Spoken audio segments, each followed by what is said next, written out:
Or not. Forgot to get the thumbs up. Good evening, everyone. Welcome to the June 16th meeting of the Louis-Riel School Division Board of Trustees, our last one for the school year. And we're waiting for Trustee Sigurdson because he's doing the land acknowledgement this evening. So we're just going to give it a couple of minutes. While I'm doing that, I will extend a warm welcome to our guests, the youngest guest that we've had in the board group for quite some time. So I hope that everybody finds the meeting interesting. And Trustee Sigurdson will let you get settled, and then you can do the land acknowledgement for us. Me and hit the road. Oh, I know. Sorry about that.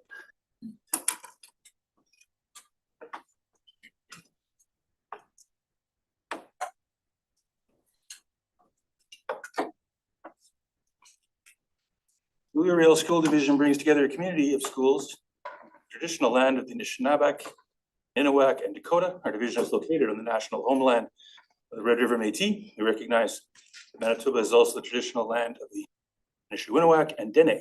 We respect the treaties made on this land and acknowledge the harms and mistakes of the past and present. We dedicate ourselves to authentic alliances with Indigenous communities in a spirit of reconciliation and cooperation. We recognize and honor Shoal Lake 40 First Nation, the source of Winnipeg's life-sustaining drinking water, as well as the treaty territories generate and provide the electricity that powers our daily activity throughout this province and beyond. Thank you. So just a couple of housekeeping pieces. Trustee Simoniola is joining us online this evening, but he is present. We do record our meetings just to ensure that our minutes are recorded and then shared accurately. And even though we do that, we would prefer that you not take any photos or videos unless you've received permission in advance. We do have a question period in a few moments, and also at the end of the meeting, if you have specifically related to items on the agenda. But if you have inquiries about items otherwise, you can certainly flag a trustee on the way out the door this evening, or send an email to info@lrsd.net, and we'll make sure that your question or need for information is redirected accordingly and that you get a timely response. Our vision is for all members of our community to excel as caring, confident, capable, and resilient lifelong learners who contribute to a democratic and sustainable world. And our mission is to provide a safe, inclusive, and engaging environment where personal and collective learning are valued and each one of us reaches our full potential.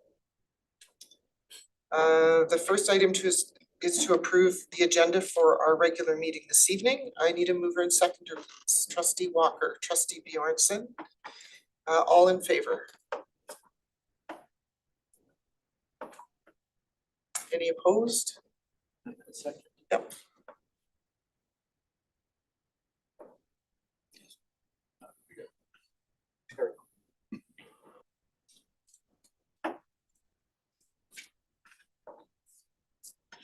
Motion is carried. Thank you. Trustee Palmquist, are you able to vote? Trustee Simoniola, do you want to give a verbal? Yes, sorry, I had my hand up. Yes. Okay, we will watch for that. Thank you. The second item is to approve the minutes of our regular meeting on June 2nd. Those were circulated in advance. I have not been made aware that there are any edits required, so we will receive those as distributed and accordingly. This is our first public question period. This is related strictly for questions of clarification on any decision items. So I will look to see if there's questions at this time. Yes. Just a question regarding item 9.1 later in the agenda. The new motion is being written, the tail end is an employee-only board-issued devices during such meetings. I'm just trying to understand, what is the intent of this motion with respect to personal cell phones? Are they permitted at the board table, or is the expectation that cell phones are stowed away in bags? You will see cell phones on the table. We certainly recognize that for various reasons, folks are in touch with family members, members of the school community, divisional leaders. And so that is something that is left, but we always encourage people to call that they need to take to excuse themselves if they feel they need to engage. Thank you. You're very welcome. Any other questions? All right, I lost my place here. News today from the Board of Trustees, provided by Trustee Palmquist. Thank you. So there should be a couple of photos that might come up here. First is I wanted to thank, scroll down a little bit, the formatting on my Google Docs is great on PDF form. I was honored on the first day of Pride Month to be invited to raise the Pride flag in front of Dakota Collegiate. Brought my 2 kids along as the event was right at the same time as morning school drop off. It was a wonderful event and a huge attendance, and I was honored to receive a gift in the form of a pair of Pride socks and the Pride Rainbow Lego set, which I'll show you on the next slide in a moment. First, though, I just wanted to thank again from the folks there, and I gave some brief remarks as a trustee, noting that really, as I've said in the past, if anything even resembling even close to the level of accepting and tolerant culture were in place amongst students and at the institutional level when I was a young person in high school in the LRSD struggling with my identity. I can't imagine the amount of shame and pain and pathways through questioning myself and addiction might have been avoided had that been the case. And I think too of the young LGBTQ students today and the pathways that many of them are going to walk throughout their 20s and young adulthood, and pathways of much greater self-love than many people experience, including myself. And so we scroll down to the next slide to see this wonderful gift I got, the Lego Rainbow Pride set, which I re-gifted to an LRSD classroom to be on display through Pride Month and beyond. I wanted to go on to say that I was happy to attend the consultation for the 3280 St. Mary's Road Learning on the Land and Bus Depot. It was a really good event. I had some productive conversations with community neighbors, as well as having great chats with the folks from Landmark Planning there, as well as Jamie, Jeff, and a couple of others. There was mixed opinions, definitely some support, some opposition, but by and large, there was an attitude of problem solving that was and compromise that was infused throughout the entire discussion, particularly from our administrators and the land project consultant. And I welcomed that and committed to those residents to share some feedback. And I am confident that that will be a happy ending for everyone, especially once this project hopefully is funded in a future year. Corey, that's our guest, which I will use this moment to say that Corey Kaplak is about to let in some guests from Kosovo. I'll save that for the end when they arrive. I will defer most of my comments about the grad powwow to Corey, who's giving a presentation from news to the board from the senior leadership team. But as usual, it was a fantastic event and continues to grow our spirit of reconciliation in our division and beyond. And last, I'd like to talk. I normally avoid talking about things that happen in the classroom of Madame Waters, but this one is a particular near and dear to my heart because for a few reasons. One is that this project was my first occasion to talk to and work with our outgoing superintendent, Christian Michalak, when I was a private citizen. And we had a conversation about this project when it first conceived of, and it's been running now for 3 years. So students from Madame Waters grade 5, 6 class at École Mizini Gijek took a bike ride from their school to St. Michel Park along a very, very long route that depicts at a scale of the sun being about 1 meter in diameter. It depicts the entire Earth's solar system along the Avenoji Greenway cycling trail all the way to St. Michel Park. And at this scale, you'll find the sun being about 1 meter wide at Zevenat and Abinogi, all the way to Glenlawn Collegiate, where the planet Neptune is would be located along that scale. This is the second year. It ran last year at École Varennes as well, and hope this to be a long-running tradition that may ultimately lead to the installation of these solar system markers of an at-scale model of the Earth's solar system permanently along this trail in the years to come. And for reference, along this scale, the next closest solar system to Earth's, if the Earth was the size of a pea, which it is, found at the corner of Lagimodiere and Abinogi, then the next closest solar system to Earth would be in Alberta. So that's it for my report to the board. Thank you. Oh yes, and one final thing that was added towards the end is my colleagues pointed this out to me, and I think it'd be well worth on behalf of the board to give a huge recognition and thanks to the custodial staff and maintenance staff and non-teaching staff of the Louisville School Division who went out of their way to deal with the impact aftermath of last week's major storm weather event, which was hugely disruptive, resulting in the closure of a school and general difficulties. And so wanted to, on behalf of the board, wanted to thank all of those staff who went above and beyond to deal with that situation. Thank you very much. Would you like to introduce our special Yes. guests? We have a number of guests here tonight who have joined us from the country of Kosovo. I am a proud friend of the Kosovo and Albanian community here in Winnipeg. And on behalf of a fellow friend of the community, Councillor Brian Mays, they have joined us here this evening to visit, along with a number of other stakeholders and institutions they visited. And I think that it's particularly noteworthy to highlight our Louisville School Division Data Hub dashboard, which indicates there are 25 students currently in Louisville School Division who speak Albanian at home. Yeah. Thank you for having us. Thank you. Welcome. Thank you. Thank you, Trustee Palmquist. News from the senior leadership team this evening by Assistant Superintendent Kaplan. Thank you. Happy to bring updates from the Dakota and Nelson Mack families of schools, and we're going to be starting with Archwood School. The Archwood DEIA Leadership Group promotes belonging, respect, and cultural understanding. One of the key areas of focus this year has been exploring creative and authentic ways to engage in meaningful, student-centered land acknowledgements.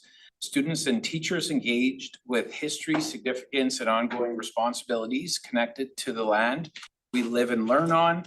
A wonderful example of this work is the land acknowledgement from Miss McConnell's grade 1-2 class, which demonstrates thoughtful, respectful learning and emphasizes land acknowledgements as ongoing commitments, not just words.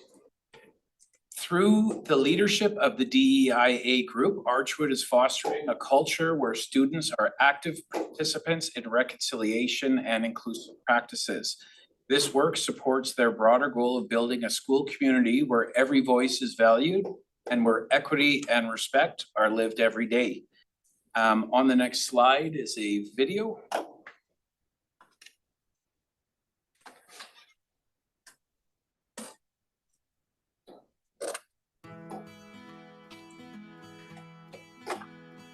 Our class has been learning about the land acknowledgements. Sorry. It's switched up on me.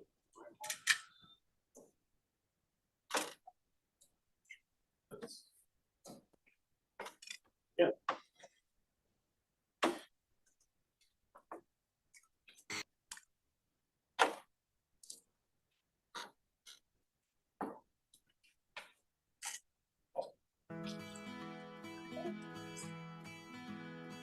Our class has been learning about the land acknowledgements, what they are, why they matter, and how our class can write one and feel connected to the land we learn on.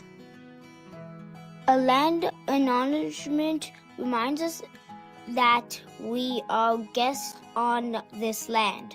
We talked about the indigenous peoples who had cared about this land for generations. A land acknowledgement is not just words we read for morning announcements. It is a promise to learn respect and take care of the land. It helps us think about our responsibilities today and in the future. The land is important because it gives us everything we need: water, air, food, and a place to live. It's where we learn, play, and grow. What's your favorite thing to do outside? Playing Rosalie. I like to swing. Play on the swings. Play with Milko and be on the slides. Playing tags and taking rocks. Is playing grounders. We are Miss McConnell's grade 1-2 students at Archwood School. We are from Ukraine. Holland. Philippines. Pop River. Rather than Winnipeg. We are guests on the land Anishinaabe in the New Dakota, Anishinaabe, Dene, and Métis. We appreciate nature by going for walks, playing at the park, going to the beach, and exploring outside. We protect this land by planting trees and flowers, recycling, and picking up litter. Promise to protect nature and always be kind to the land.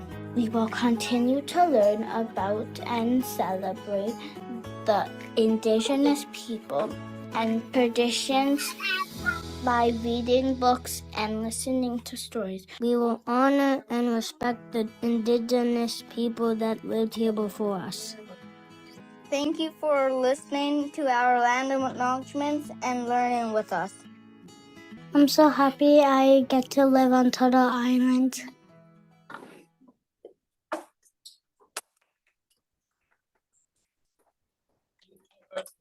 McConnell's grade 1-2 class and the learning that we're doing and coming together as a community in such a beautiful way.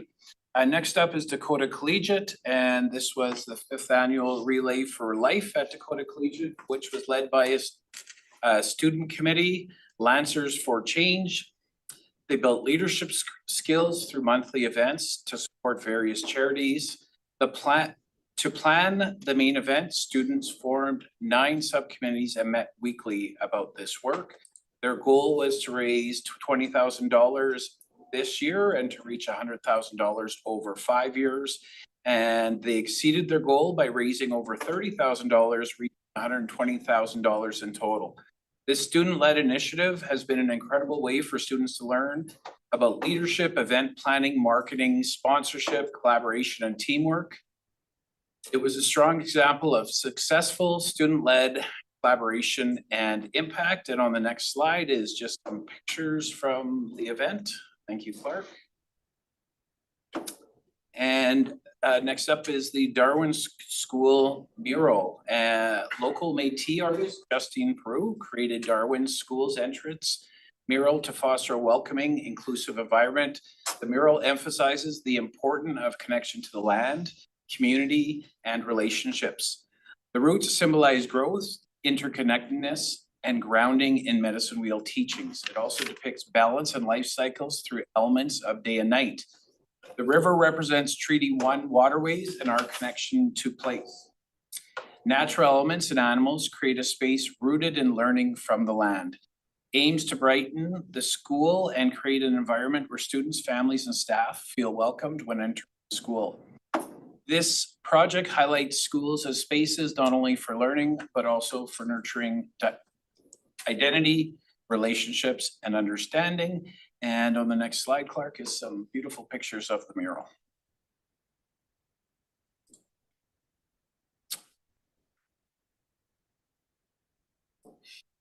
And yep, Justine there. And then grade 7-8 HS Paul, grade 7-8 students from HS Paul School collaborated with visiting students from Brockton School from North Vancouver in the Canadian Museum for Human Rights Be an Upstander program. Partnership built on longstanding educator connection and ties to the CMHR. Activities included workshops, discussions, role-playing, and presentations on responding to injustice. Experience fostered empathy, critical thinking, and student confidence. It also included relationship building through shared meals and activities. It ended with students co-created a mural now displayed at Brockton School. This project highlights the impact of collaboration and experiential learning in promoting empathy, student voice, and responsible citizenship. And at the next slide is a couple pictures.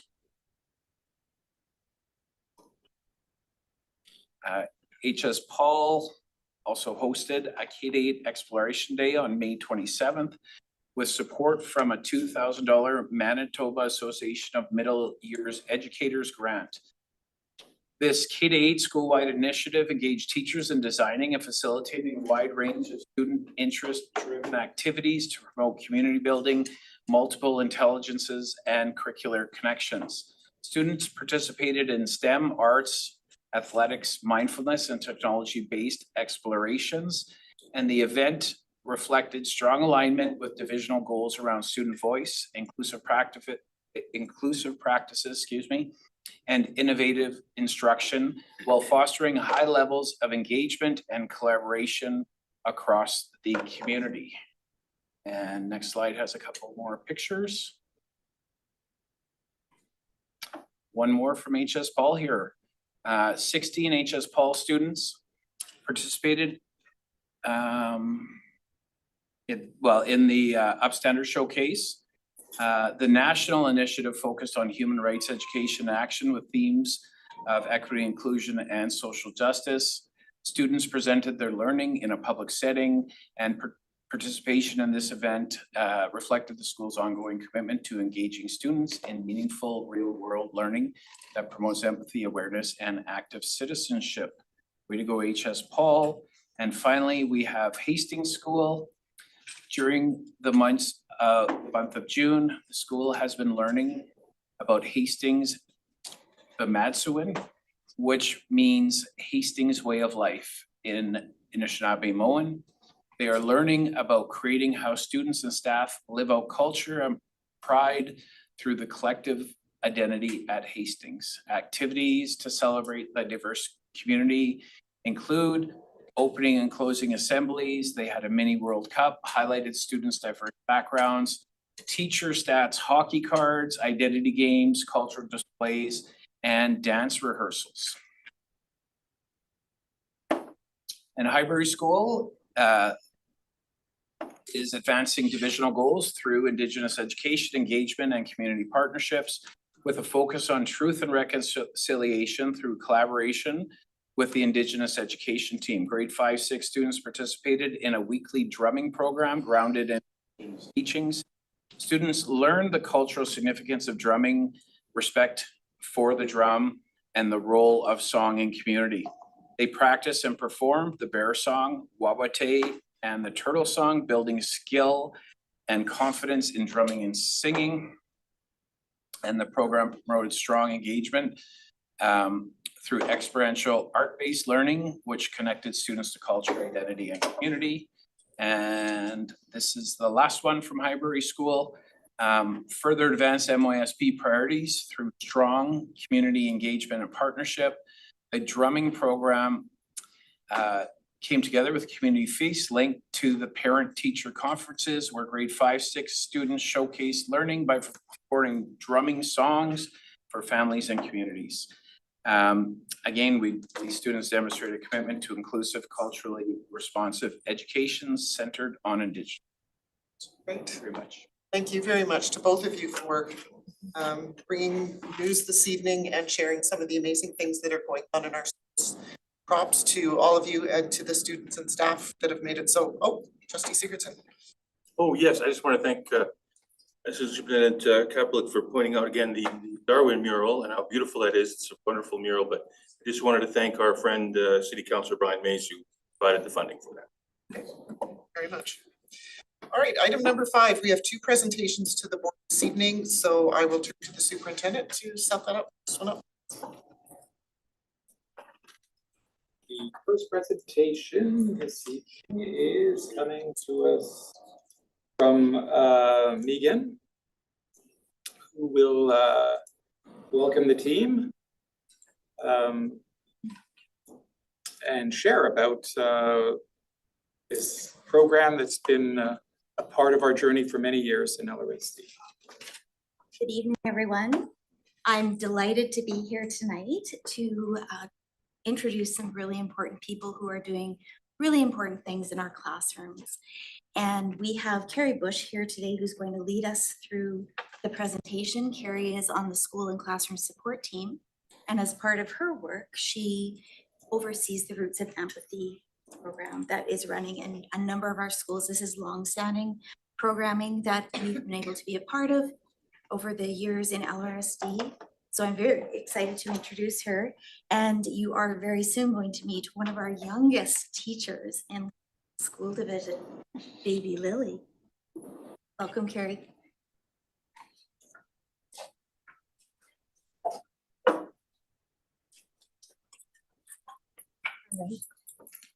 Good evening. My name is Carrie Bush. I am an instructional support teacher for the school and classroom support team. As part of my role, I am the key point person for the Roots of Empathy program for our division. With me is Trisha. You want to, I don't know if you want to share your. Oh, sure. Good evening, everyone. So yes, I'm here alongside Carrie, currently as blast manager, but having been in the division for 25 years, involved with Roots of Empathy from the inception 25 years ago. So I've been involved for a very long time, and Carrie has as well. And so we're both here today to share again how wonderful the program is and our commitment with the organization to enhance the lives of kids with this program in our classrooms. Excellent. I would also like to introduce Elena Rock, who is one of our instructors and mentors for our program. And she has brought with us her volunteer family, Mom Brianna and baby Lily. They'll be presenting a little bit later on, but I'm pretty sure that Lily will be stealing the show. She's been so good. It's been wonderful. All right. So thank you for this opportunity this evening to share about Roots of Empathy, a meaningful and impactful program for students, staff, and families. For the past 13 years, I have been involved with the Roots of Empathy organization. I was first trained in 2013 and then became an instructor. I also had the opportunity to be on the other side of the blanket or on the green blanket as a volunteer family as well with my son in 2019. This year marks my first as a key point person for Louis Riel.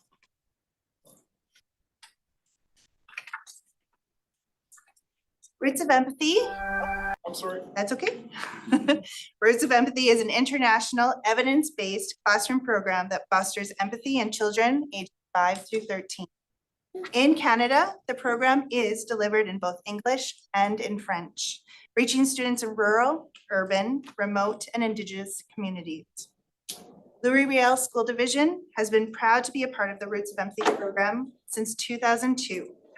The strong foundation of the program within the division was established through Trisha's leadership and dedication, along with the support of senior leadership throughout the years. To begin, we're going to watch a really short video that introduces Roots of Empathy. Babies are 100% accepting and they don't judge. We know that babies love people regardless of how they behave. Their superpower is that they can make you love them. With the help of an instructor, children observe the most powerful relationship in the lifespan.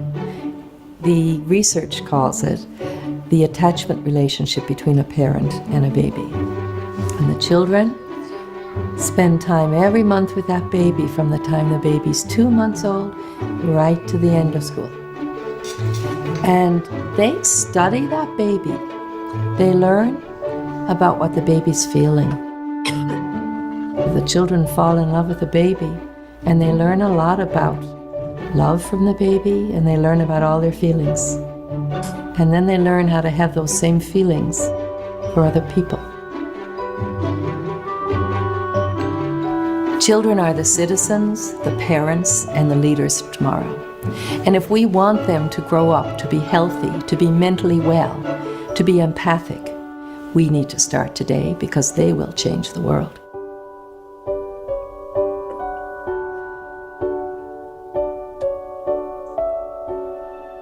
So as you saw in the video, bringing a baby into the classroom creates a powerful opportunity to help children develop empathy that can last a lifetime.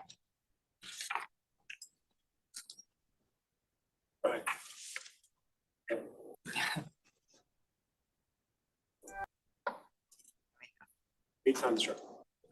it. Roots of Empathy is dedicated to building caring, peaceful, and inclusive communities by breaking intergenerational cycles of bullying and violence. The vision is to change the world child by child. Research shows that Roots of Empathy reduces aggression in school-age children by building emotional skills and deepening empathy. It also fosters pro-social behaviors such as sharing, helping, and including. Roots of Empathy is a unique experience-based learning model. Elementary and middle year students learn about empathy through regular classroom visits from a baby and a caregiver from the community, guided by a trained instructor using a specialized curriculum. By observing the baby's development and interactions, students begin to recognize and understand emotions along with temperaments, both their own and those of others. Through structured discussions and activities, before, during, and after each visit, students build emotional literacy and develop perspective-taking skills. These experiences deepen both affective empathy and cognitive empathy. As a result, students gain a greater awareness of how their words and actions impact others. This leads to stronger relationships, increased inclusion, and the development of more caring and compassionate classroom communities. A key strength of the program is its universal approach. It engages the entire classroom without singling out or targeting any individual students.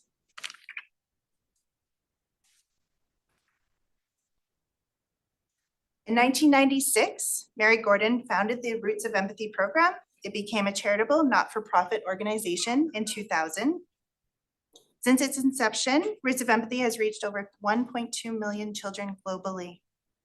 Along with Canada, the program is also delivered in New Zealand, the US, the Republic of Ireland, Northern Ireland, England, Wales, Netherlands, Scotland, Switzerland, and Norway.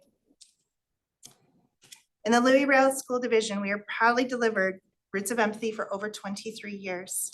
It began in 2002 as a small pilot project with just 6 programs, which has now grown significantly and now reaches 32 of our elementary schools.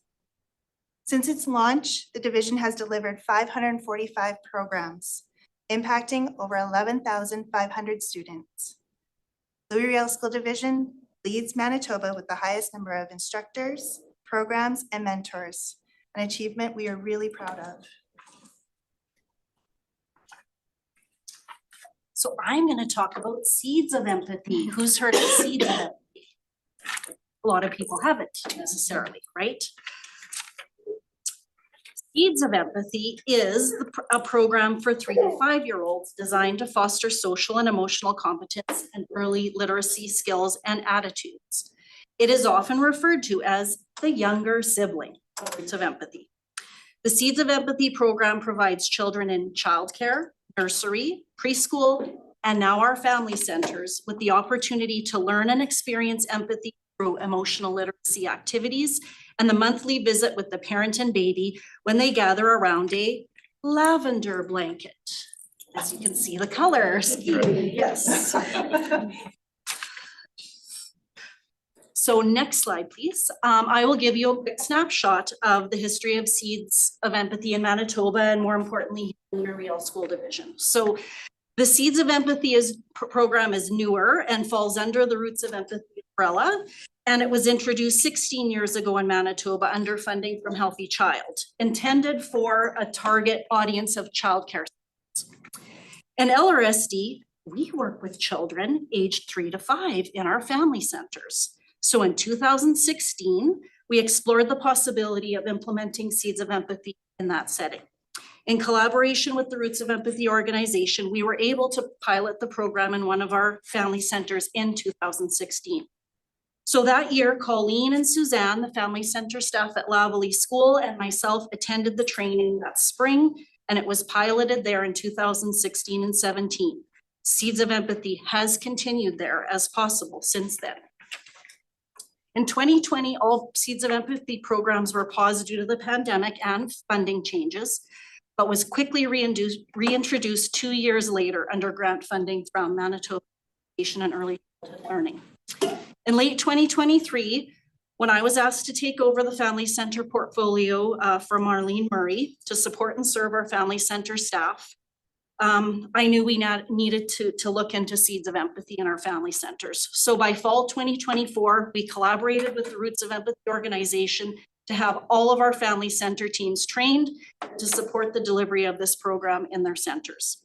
We're fortunate in Manitoba because the funding for the training and the curriculums is provided entirely through me. Meikle has also purchased several Seeds of Empathy kits that are $800 each that they have loaned to us. So we have been able to implement this program in our family centers at virtual cost with huge impact. This year, we are able to offer 5 Seeds of Empathy programs in 5 of our family centers. And I didn't plan this, but coming into this room, I'd be remiss in not mentioning Darlene Garrier. She was a fierce advocate of Roots of Empathy and was so supportive. And so I thought of her as I entered here about her support of it. So I'm thinking of Darlene as we share the Roots of Empathy story in Louis Riel with you. In 2008, the Assembly of First Nations endorsed Roots of Empathy and Seeds of Empathy, calling both programs compatible with traditional First Nations teachings and worldviews. Since then, these programs have expanded to many First Nation communities and Indigenous children across Canada, as well as internationally. Roots of Empathy supports holistic child development by emphasizing connection, community, and well-being, reflecting Indigenous values of respect, harmony, and caring for others. The importance of Roots of Empathy is also reflected in the final report in Reconciliation of Canada, where the program is directly referenced. As the report states, educating the heart as well as the mind helps young people to become critical thinkers who are also engaged, compassionate citizens. Roots of Empathy is cited and further described in the report's bibliography, highlighting its relevance and alignment with the vision of education.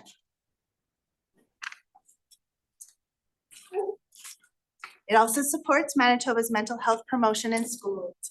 Looking at these statistics that emphasize the connection between Roots of Empathy and positive mental health and well-being among our students. The program demonstrates strong impact with high percentage of students gaining understanding of care and compassion, teachers observing improved mental health and well-being, and parents feeling greater hope for the next generation. Roots of Empathy also supports the Louis Riel School Division multi-year strategic plan by fostering belonging, mastery, independence, and generosity through explicit development of social emotional competencies, trauma responsive practices, and relationship-centered learning, connecting to strategic priorities 1.3, 2.1 and 2.4, 3.2 and 4.5. In May, we had the privilege of hosting Mary Gordon in Winnipeg to celebrate the 30th anniversary. During her visit, members of our Roots of Empathy community came together to hear her speak on nurturing empathy in the digital age. This slide shows a group of Louis Riel School Division instructors, mentors, and teachers who were a part of that experience. Currently, we have 37 instructors delivering 37 programs across our division. Of those, 8 are new instructors, and they are supported by a strong team, 8 mentors.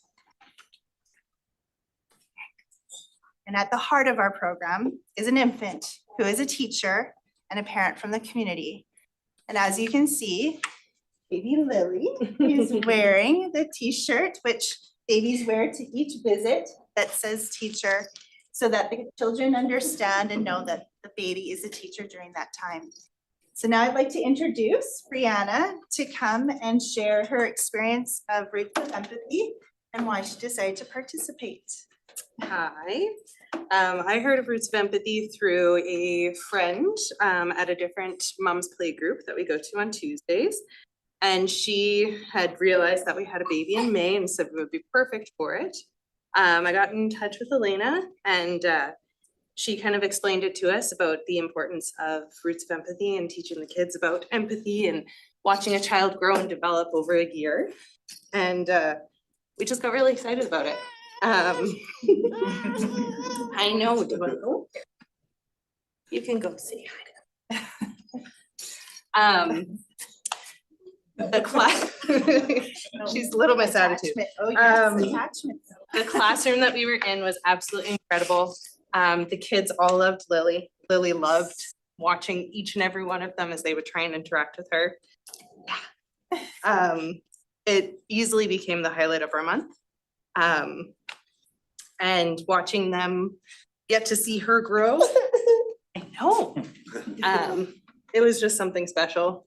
I never heard of Roots of Empathy before, and I wish that I got to experience it when I was a kid, and that I got to do it with my son who's 3, so we didn't get that opportunity, but it's definitely something I'm going to share with any of the friends that I know that are having little ones in May, so that they can get engaged in it also, because it was definitely the highlight of our year.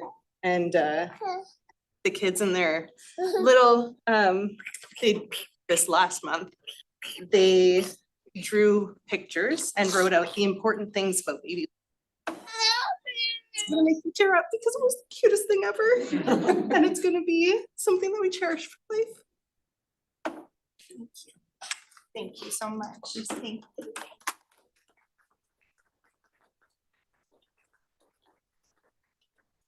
Thank you so much for your perspective. I think that impact really shows that, yeah, we appreciate your time.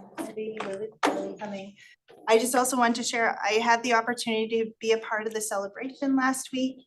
And so Lily had just learned how to walk. So Brianna thought it would be really quite neat for her and Lily to walk into the classroom, and you should have seen the kids, like, oh, they were so excited and just fell in love with it. And I remember hearing one of the students saying, that is the most adorable thing.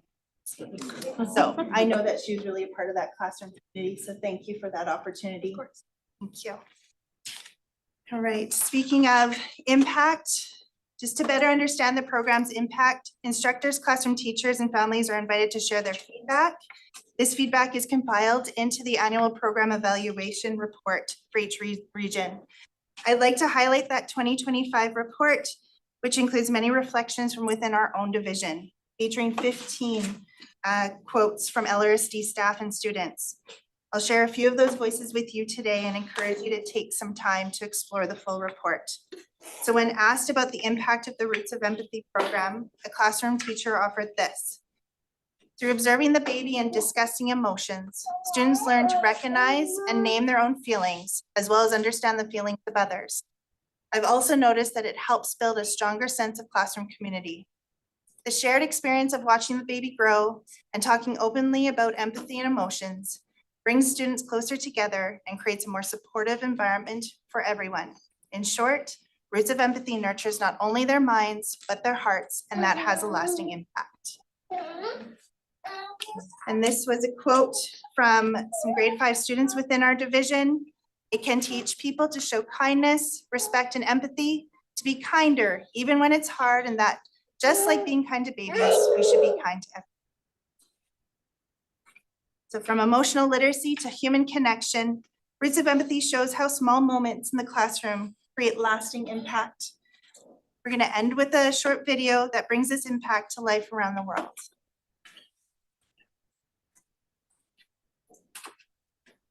What you do is world-changing. The work that you do is world-changing. One of the great things about Roots of Empathy is that it's an experience-based program. And I began to see something extraordinary in a classroom. A group of kids who cared, who were concerned, who loved that baby. But what I love most of all is that although it's a universal program, it has the biggest impact on the children who need it the most. And I saw this time and time again. is that Northern Ireland, as you will know, has a long history of civil conflict. The idea of empathy and the exploration in this program of how empathy is something that we all need, and children in particular are so receptive. One of the elders on the break came up to me and said, "This is the first time that I've been in a school since residential school. This program is very much the way that we as a community raise and teach our young people." I start to feel softer, happier, calm, and just joyful. I look around our classroom and everyone is happy. It's like Roots of Empathy just changed us. All our anger and all our stress, it goes away. As Mary Gordon says, one child at a time. But if we can help that one child, and that one child becomes an ethical and compassionate leader who leads with empathy, what a difference that child can make. I think I want to live in that world, one where people are kind and empathetic, where their well-being is important. That's the kind of world I want to live in.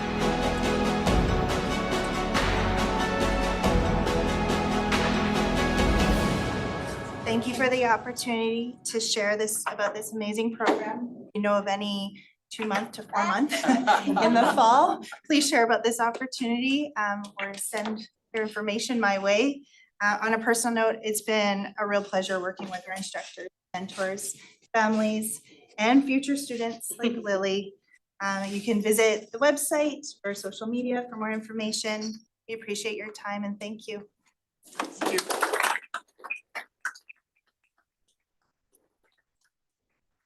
Please, do you have any questions for our guests? Trustee Walker and then Trustee Bjornson. A couple of comments. My 14-year-old was a Roots of Empathy to me. It was a very special experience. It was in my own classroom. I got to be the teacher and the parent.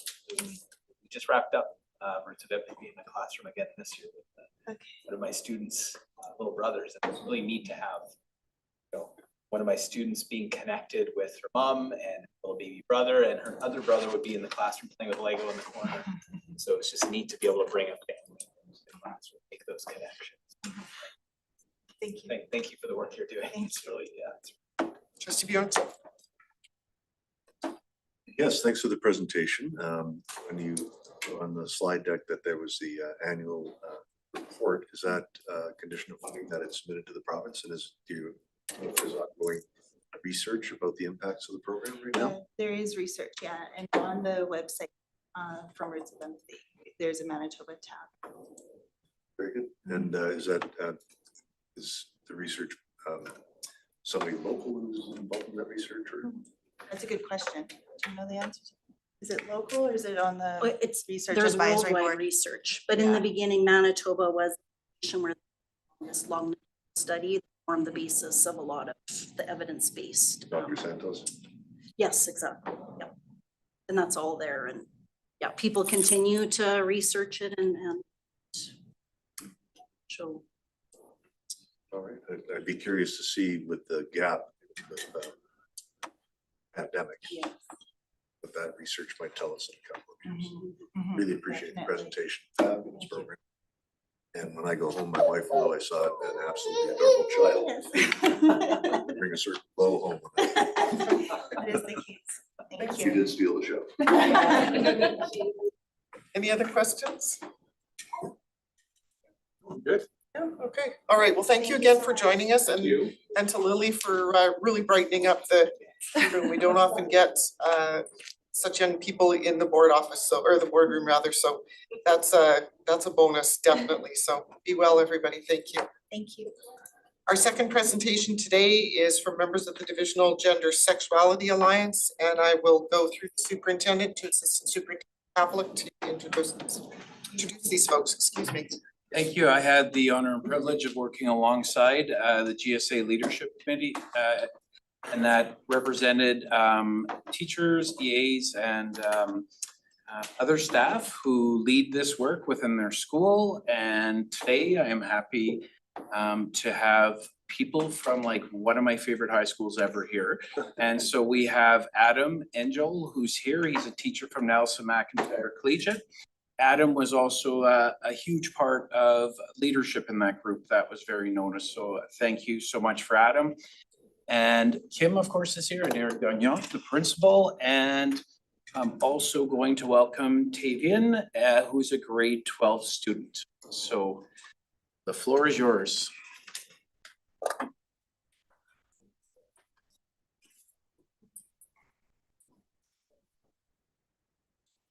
We're gonna do our best to walk you through. We're just gonna play a video in the background as we're gonna hopefully be able to keep pace with the video. I just wanna say, first of all, before you start the video, this is one of the coolest experiences I have ever had right now, is just being invited to know what this is all about, what the trustees do, what everything's coming together. I may appear a little older in my age, but I'm a fairly new teacher.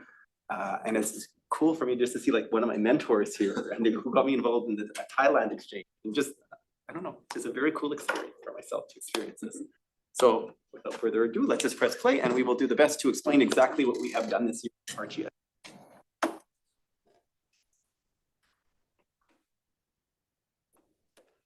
We started off the year a little bit slower this year, but we started with going to Dakota Collegiate and having our Pink Shirt Day presentation by various individuals in the gay community. We also experienced something very cool at University of Winnipeg. We got to go to a gallery where it was a Newfoundland hockey league. Did you want to speak to some of that? It was a really cool art exhibit, just kind of talking about what all the kind of discrimination that goes on within hockey that a lot of us have been made aware of now due to media like heated rivalry and stuff like that coming out. One thing I thought very interesting about it was the fact that the jerseys they made for these hockey teams were all crocheted, which was to speak to how like it was kind of a contradiction thing with how crochet is usually viewed as a more feminine way or art form, and using that to make hockey jerseys a jersey for a sport that's usually viewed as incredibly masculine was kind of a way to counteract people's views on that. This is something we tend to do for for Pink Shirt Day. We sell pink cotton candy, and it's one of our biggest producers and probably key started GSA's Becky. For buying certain things for students, such as, I'm going to discuss Lavender Grad later on, items for that. So this was one of the coolest things, and we also get so much support from the school, with so many students like show up like, look at this, like we don't have a very big school, this is probably like half our school. Like that icon. It's a cool experience. I don't make all the content. Maybe it's more of the expert doing it for the students. And it's really cool just to see them all working together, as you can see here. We all try to wear pink and just make as much profit as we can from our cotton candy sales throughout the year, which is very cool. And everyone, of course, enjoys trying some of it. So we wrap it in bags. We do pre-make it because we can't make like 60 cotton candy things in our lunch hour. It's almost impossible. So that is one of our fundraisers that we do. We also have, this was our first opportunity to be able to have Lavender Grad. This is one of the stoles students can wear. They can wear it in addition to their Indigenous stole that they get at the powwow and their school, of course, school color. And then they can wear this in addition to that. What we have sometimes is students, I've ordered some flags so they can have the flag that represents their identity. And we also have some just rainbow things that represent them that we bought. So we have had our Lavender Grad on May 4th. And this kind of segues to what Brian's talking before about flag raising. We do want to kind of walk them through this one. Right, so at Nelson McIntyre, we like to do this fun thing where it's kind of like a little parade that we do. We go from our flag raising at our own school to the city hall and the board office, just attending each of them this year we got to speak with the mayor, we got to take photos with him. It was really beautiful. It was very hot outside though, and not a lot of wind was blowing. So No wind, it was anticlimactic, like this is the flag going up, that was it. We all clapped, that was it. This is something I'd like to expand upon, so everything one day, we do this within 2 hours. Yeah. Like it's boom, boom, boom. I know that we're kind of in a closet here, just ignore that. We're in our glass case getting ready for Pride. The juxtaposition of something that we just added to NMC is gonna be very cool at the end. So this is what students help with. We bring in all our stuff, we get some stuff from the library, students bring in stuff, and we just do the best we can and kind of make a display of all our rainbow items, our items that represent them so that they can see them, other students can see themselves in there, because representation is one of the most important things. This was our first time ever being invited to a drag story time. It was my first time ever going to one in my life, and I have to say, it was very interesting and very cool. I didn't realize that we were gonna be participating in it. We had to do so many actions and stuff. It was more like juvenile, I'd say, for like kindergarten and grade 2 books. But it was kind of cool to see how they would turn wheels on the bus into adding just like a queer flair to it. This is one of the coolest things, Pride at the Ledge. It is open to all GSAs, not just high school GSAs, middle years GSAs as well. We were invited last year by Nahani Fontaine. You're gonna see a video here in a second. It is a lot of, one of the drag queens around there.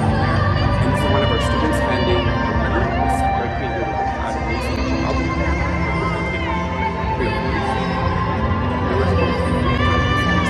We also provide students with lunch. Second annual time that they have done this. And of course, we have to have our annual photo with the performers. And like I said, they provide lunch for you. This is a completely free event to any GSA.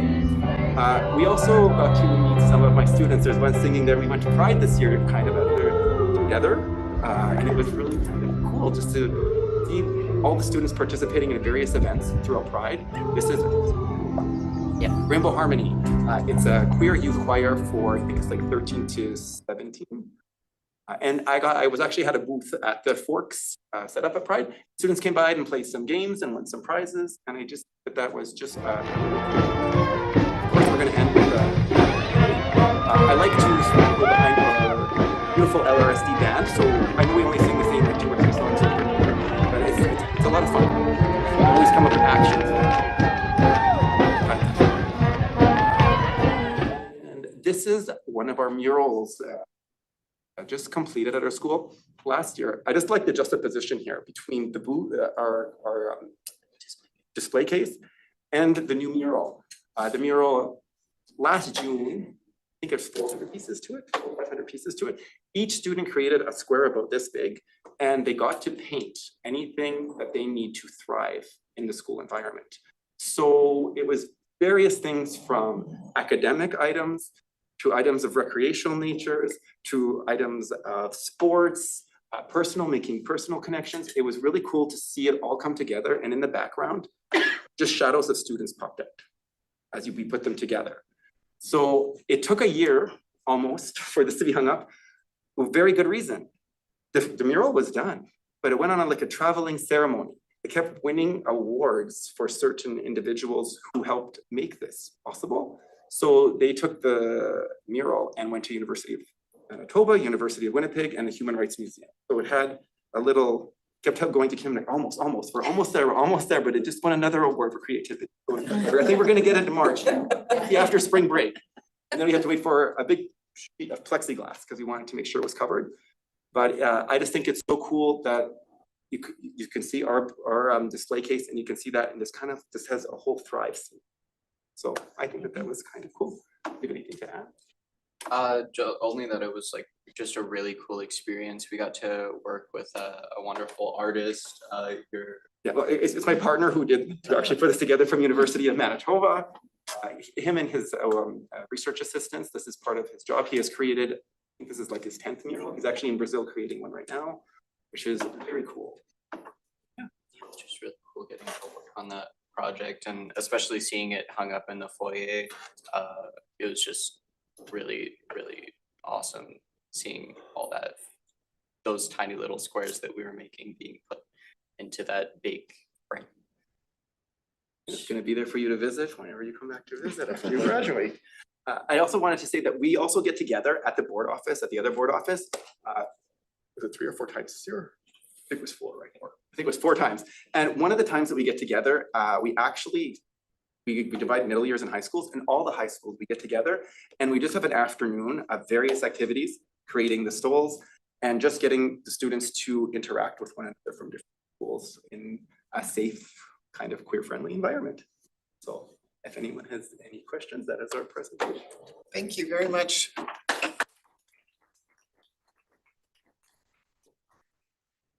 Questions? Trustee Palmquist. No question, but a comment. Just wanted to commend you for all the work you've been doing in creating such a joyful atmosphere for the participants in your program and all around it. It's just, it radiates off of all of you and everything and all of the work you've been doing. So thank you. I want to say thank you for saying that, because I absolutely love what I do and I feel a passion for this kind of work. And as you stated, actually, just at the beginning here, when I went through school, I went through a Catholic school, there was no representation of queer folk. I never saw myself in any TV shows. I never saw myself. And I want to make as much representation. And if there isn't representation, to figure out how can we make that space for that representation. Thank you. Trustee Sigurdson? Yes, thank you. And I just wanted to add on to that comment, because just how, proud and thankful I am for you and for you being here, and the joyfulness was a good word. I was going to say positivity. I really appreciate the positivity that you're showing. I know I've been on the board for a long time, and I went to high school here in LRSD, wasn't LRSD then, back in the Stone Age, and there would be none of this at all. And I was Nemeth and I were at the beginning when we started to have GSAs and sort of talk about our diversity agenda, and there was none of that before. And we were nervous. We were nervous about backlash. We were nervous about negativity. But I'm so happy that the positivity that you and others have shown seems to have pushed back the negativity, and it grows every year. And the negativity shrinks and the positivity grows, and that's to your efforts and efforts of many others who weren't with you today, but all the GSAs, all the students, and all the people who assist with them and help them, guide them. It's just tremendous, and I want to thank you all for that. Any other comments or questions? Trustee Walker? I'll just add that it was really nice. When I went to Nelson, there wasn't anything like that happen. Graduated night. So it's just nice to know that it's a safe place for kids. My kids, are ever in that position, I know that they'll feel comfortable in their school community, being whomever they want to be. So I'm just really happy that you're doing that. Thank you so much, everybody. Anybody else? Thank you.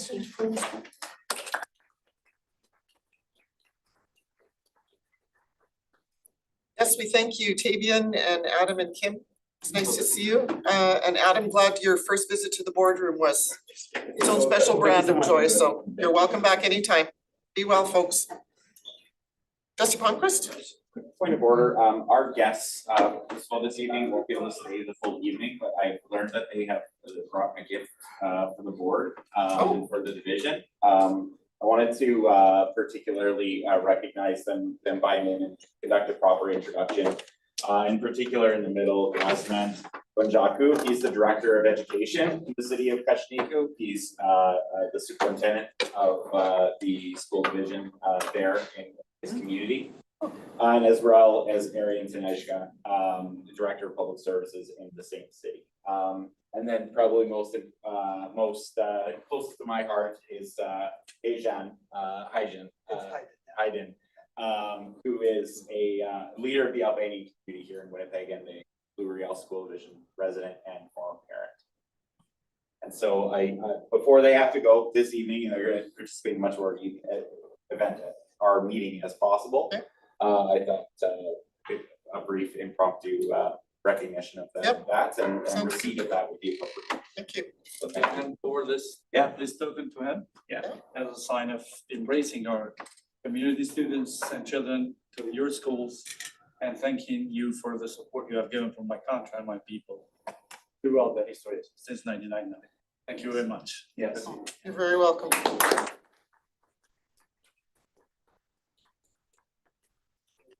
Black River sees as building bridges of friendship between our two communities. Would it be possible to reenact that and maybe trustee Walker, you can get a more formal picture? Just, Yeah, but get a better picture. Yeah. Yeah. Good idea. Christian, you should intended to superintendent. Great. You're going to go. No, this.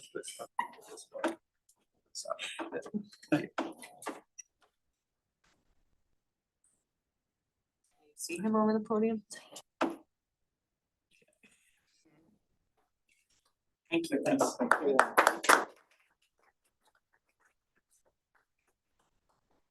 I certainly hope so far that you found the meeting interesting.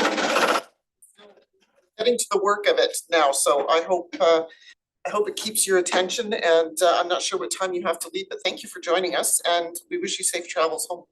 Thank you.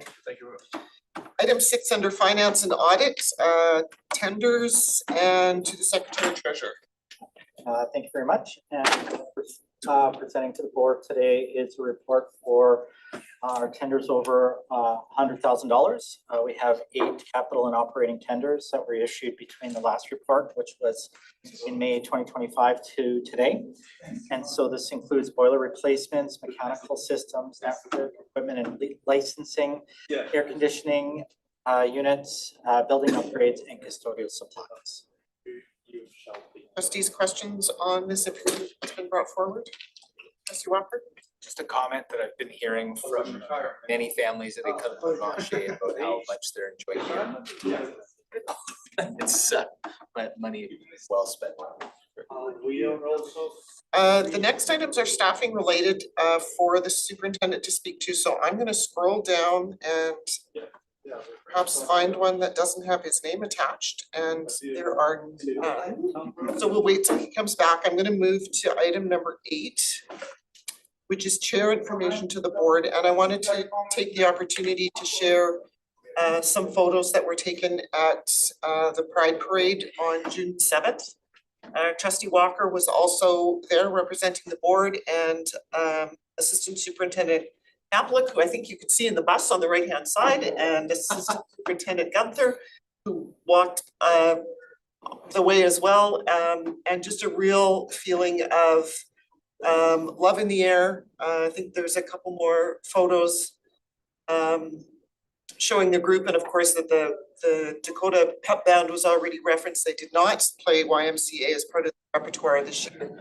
Changed it up a little bit, but that's still okay. The kids were amazing in the heat with the drumming and carting some of those great big instruments. And there's Robbie Scott, as he always appears for this particular event, hard to miss in a crowd. And Adam was walking as well. And it was just a really nice, great big contingency from Louis Riel. And the bus continues to lead the way well, and lots of cheering and appreciation for our presence there and for the students when they played music. So it was another scorching hot event, as only Pride is, but left feeling that I've been part of, and I think Ian would feel the same way, something pretty remarkable, special. So thanks to everybody who had a hand in LRSD's presence. Okay, we skipped over you, so now we're coming back to staffing number 7, 7.1, a retirement notice from Ecole Julie Riel. Yes, Carole Bonnet is retiring. I've worked with Carole for some time. I remember Carole as a teacher of intensive French long time ago, and later as a consultant of French language instruction in LRSD. And, I'm so happy for Carole moving on to the next chapter. The next one is appointment of a vice principal. Yes, so as a result of Carole Bonnet's retirement, a vacancy opened up, and we are recommending that Bobby Jo Leclerc who's coming back to us from a secondment to government, be appointed vice principal at École Houghton effective August 1st. Okay, so the motion is that Bobby Joe Leclerc be appointed as vice principal at École Houghton effective August 1st, 2026. I need a mover and seconder, please. Trustee Turner, second by trustee Walker. Questions or comments on the motion? Seeing none, all in favor? Swallow is in favor. Any opposed? Trustee Nortime? Sorry, it's not yes in favor, it's not coming up. Yep, the motion is carried. Trustee Seminola? Sorry. Yeah, I said Swallow is in favor. And the motion is carried. Thank you very much. We have an acting vice principal appointment. Yes, Tanya Stokatelny is at present acting vice principal at Frontenac School. Because the vice principal there is in acting in another school. For next school year, we would like to appoint Tanya acting vice principal at J.H. Bruns Collegiate. So the motion is that the board appoint Tanya Stokatelny as acting vice principal at J.H. Bruns Collegiate effective August 1st, 2026. Mover and a seconder, please. Trustee Kolachek, I need a seconder. Trustee Turner, thank you. Discussion on the motion? Seeing none, all in favor? Is anyone opposed? Yeah, Swallow is in Carries. favor. We extend congratulations to Bobby Joe and to Tanya. Is that how you do? Sorry, I see me as abstained. Swallow is in favor. Chris Wallenink is in a term position at present, vice principal at Victor H.L. Wyatt School. We would like to have that extended to October 30th, 2026. So the motion is that the term position for Chris Wallenink, vice principal of Victor H.L. Wyatt School, be extended to October 30th of 2026. I need a mover and a seconder, please. Trustee Walker, seconder. Trustee Kolachek, sorry. Discussion on this motion? Seeing none, all in favor? Any opposed? Trustee Seminola is in favor. Trustee Seminola, your vote is required. Yeah, Trustee Seminola is in favor. Trustee Seminola is in favor. Hands up, I can't hear him. Okay. That's my fault. Oh, sorry. Yep, there's a hand up, I see. That's carried, thank you. That takes us to 7.5, Principal Appointment Summer Learning Academy. With your indulgence, I'm going to make 7.6 the next item so that folks in the room and online can make sense of where we've gone the last few items. Okay. So 7.6, extension of term positions, members of the senior leadership team. So all of these acting and term positions are connected. So we are recommending that I am recommending that the following term positions be extended to October 30th, 2026. I've dialogued with my successor, our incoming superintendent and CEO, and she's on side. So the following is that we extend Mia Gunther's position as Assistant Superintendent Staff Services, Corey Caplick's position as Assistant Superintendent, Nicholas Kelly's position as Director of Schools Classroom Supports, Megan that you met earlier, Megan Van Conant, Divisional Principal, and Nicole Major that has spoken in this room as Divisional Principal until October 30th. Right. So the motion then is that the following term positions be extended to October 30th, 2026. Mia Gunther, Assistant Superintendent of Staff Services, Corey Kapelik, Assistant Superintendent, Diversity, Equity, Inclusion, Accessibility, and Anti-Racism, Nicholas Kelly, Director of School and Classroom Supports, and Megan Van Conant, Divisional Principal, and Nicole Major, Divisional Principal. Mover and seconder, please. Trustee Bjornson and Trustee Sigurdsson. Discussion on the motion? Seeing none, all in favor? Any opposed? Trustee Simeon is in favor. Yep, we see your hand up. Thank you very much. And the motion is passed. Thank you, or carried, I should say. All right, moving back to 7.5. Or, yeah. Recommending the appointment of Justin Bell as principal of the Summer Learning Academy.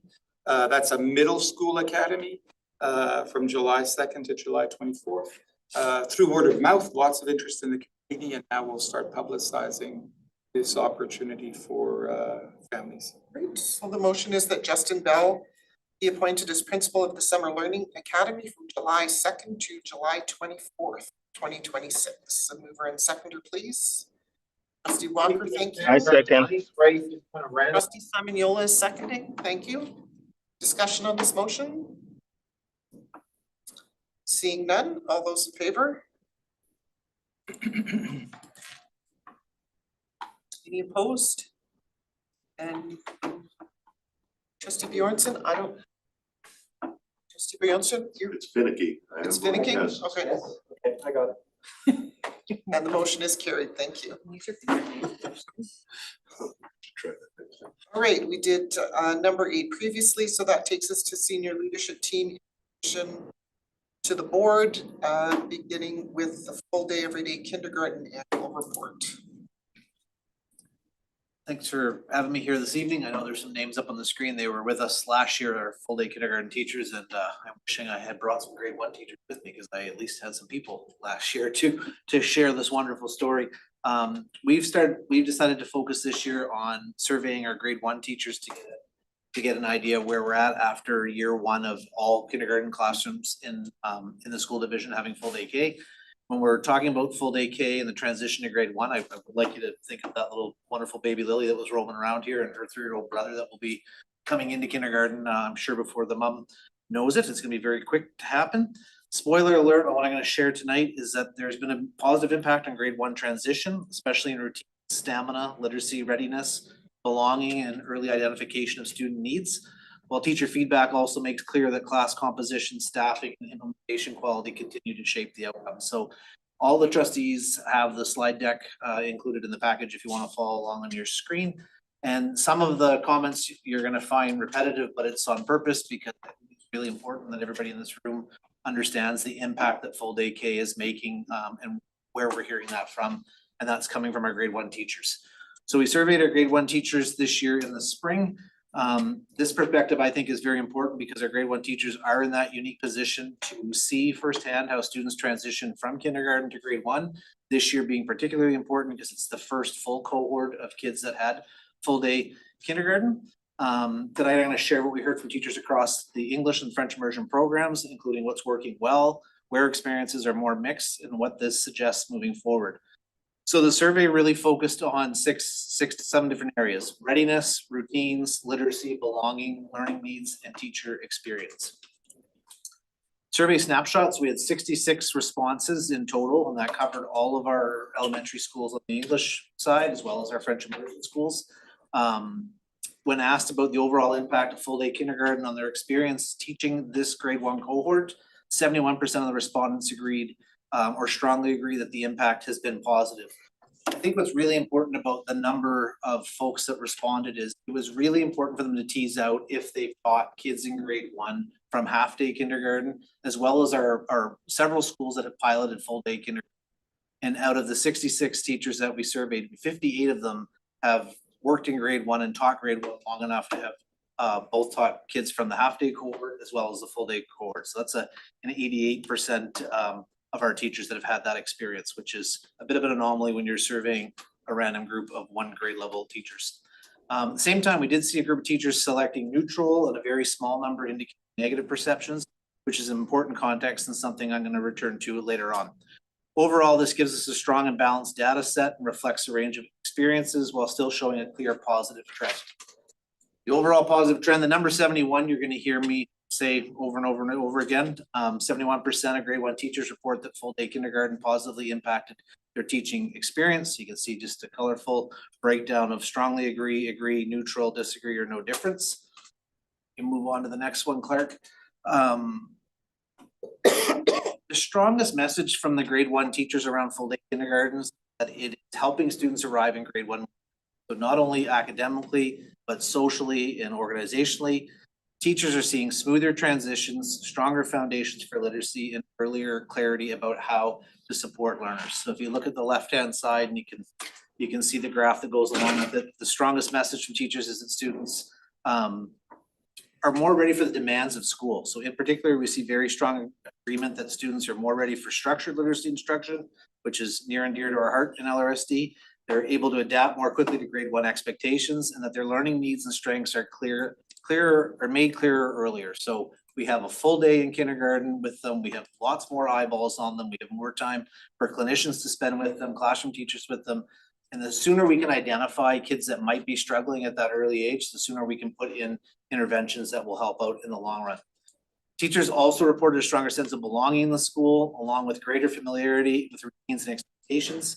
Taken together, this suggests that full day kindergarten is having a meaningful impact, not just academically, but also helping feel more settled, more known, and more prepared to engage in grade one learning right from the start. Grade one teacher voice. So teasing out some individual quotes from some of the teachers. I'm going to focus on the one in blue right away. I've never had a group of students who came in this far ahead in literacy. All of my students are readers. So this is coming from one of our French immersion teachers that's teaching grade one, that's in that range of 6 to 10 years of experience.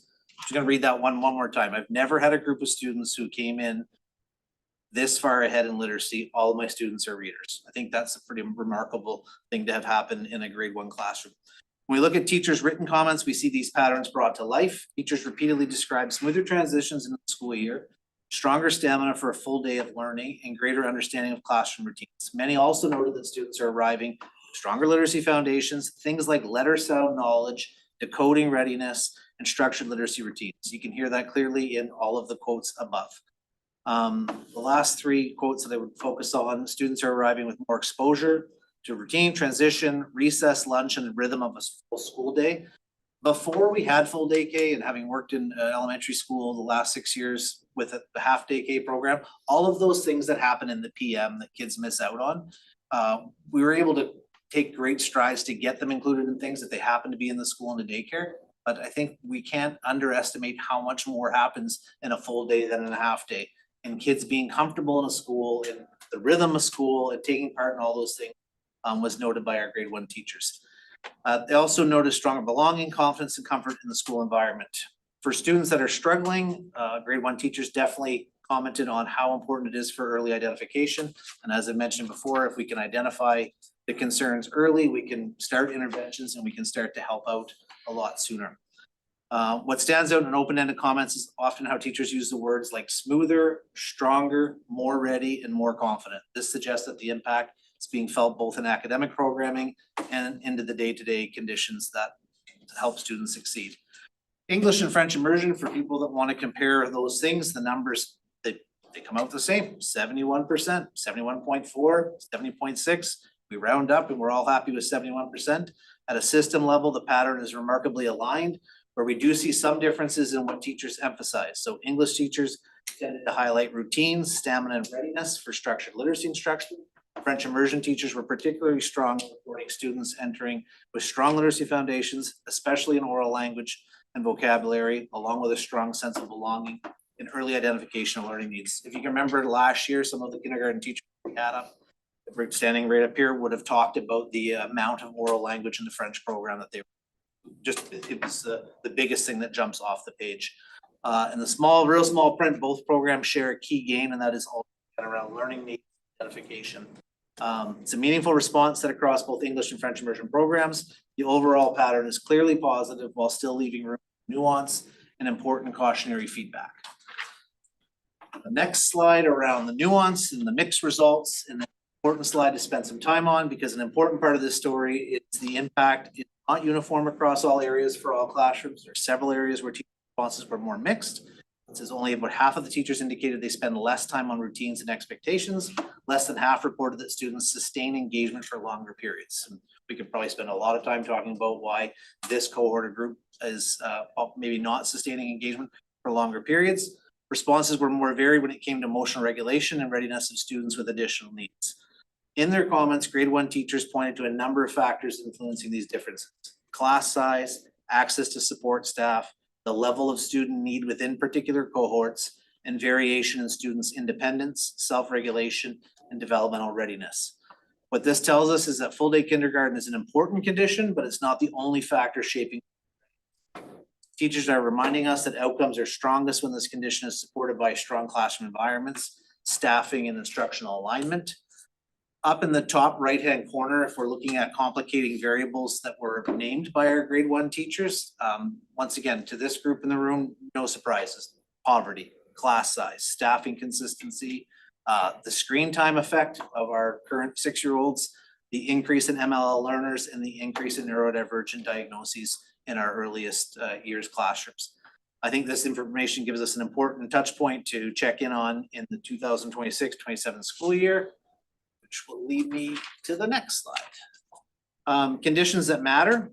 Based on this feedback, there are a few key takeaways for us as a system. First and foremost, full day kindergarten appears to be providing a strong foundation for students, particularly in all those things we mentioned on repeat: readiness for school routines, early literacy, and most importantly, a sense of belonging. Secondly, teachers are experiencing real benefits in being able to understand their learners earlier and move into grade one programming more effectively.